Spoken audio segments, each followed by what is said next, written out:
Ahoy there, matey!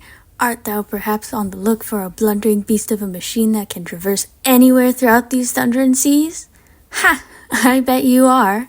Lucky for your youngin' self, I've been wandering and helping folks like you out with buying your own loyal ship just like my own. Why don't you meet me in that room behind me while I get one of my crew to take over steering? Oi, you old pile of ashes over there, take over steering for a bit, will ya? I think he's got it sorted out.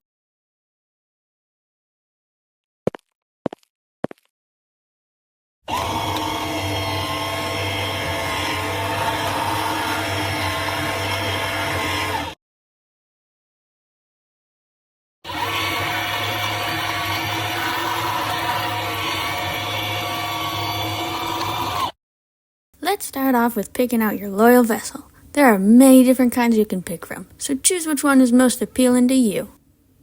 You could have this one. Maybe this one. That one's kinda cool. This one's weak, don't choose this one. That one's interesting. Not sure about that one. That one looks like my own. Hey, that one's got gingerbread. For the sake of learning, let's say you pick this one. Sturdy, brand new, and it can have tons of accessories, like cannons. But there might be something that you don't like about this lad, that you'll only figure out after you drive it. So before you purchase it with your gold medallions, you're going to want to take her out for a spin. This virtual demonstration will show you how well this one goes on a quick spin. Hey, look at her go! Wow, if only my Stonebringer looked as good as this one.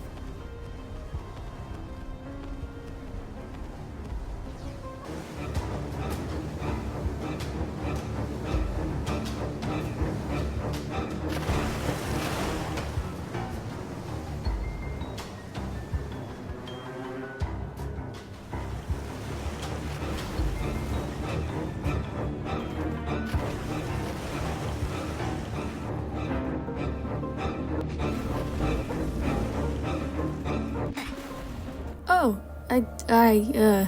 I'll just take that back then. Good thing it was only virtual. Well, now that you're sure you want that one, lest she be battered or bruised, you're gonna head over to the dealer and give him all of your gold coins. Well, maybe not all of them. You see, there's this thing called a loan, where you borrow an amount of money from a lender, usually from a bank, and in exchange, you slowly pay the loan back to the lender over a set amount of time. Loans help regulate money, so you're not immediately putting your entire savings into buying an item. You can also use it to buy cool cannons, but I didn't tell you that. Loans can be highly useful in these days, since boats can cost so much now, especially new ones. It can be the same case for insurance, too. Insuring your almighty vessel can be important when an irresponsible captain crashes into you, or if you accidentally crash into another ship. Insurance helps to save you from paying a hefty amount of medallions to save you or another person's ship. There are lots of different insurance covers you can get, like collision, comprehensive, personal injury protection, and so on. I'd suggest getting full coverage of all of those though, because you never know what might happen. Even if nothing to your lass happens, you'll still want to get maintenance done, whether that be monthly, yearly, or every 6 months. Maintenance is important to making sure your blundering powerhouse keeps working as she should. Speaking of making sure she works, you'll need to get fuel set up regularly.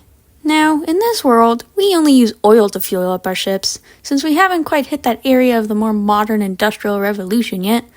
But I've seen it, and I know that you guys use electric ones now, or hybrids if you so choose. Boats, or cars in this case, that use electricity rather than oil are generally better for the environment because they don't emit as much greenhouse gas into the atmosphere and therefore help to reduce climate change. Now, I have heard arguments where they are worse or about the same because of what it takes to produce such electric-powered vessels, but I'm not educated enough to argue for or against that statement, so I'll leave it up to you.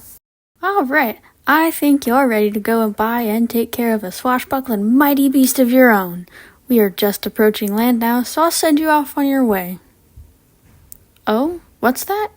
You're on my crew? You just came to get a sandwich? Oh, well then. Roll with me. be brothers past wind and through hail. The bonding of bloodshed will patch up the sail. Our voyage is righteous, our Father decides. Either we live or we die.